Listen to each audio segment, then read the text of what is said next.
So this graph, because it's a straight line, we've got distance along the y-axis and we've got time along the x-axis. By looking at how far has travelled in 1 second, how far has travelled in 2 seconds, how far has travelled in 3 seconds, we will see the same distance has travelled every second.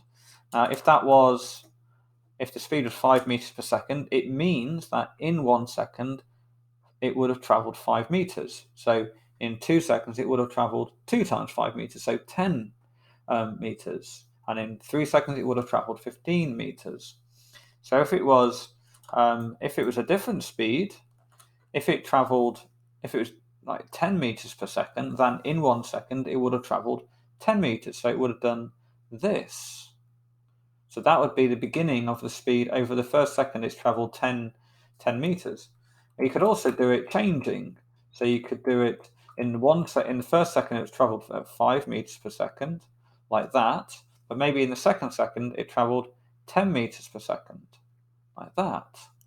So that would be, and you can see here in this scenario it's accelerating.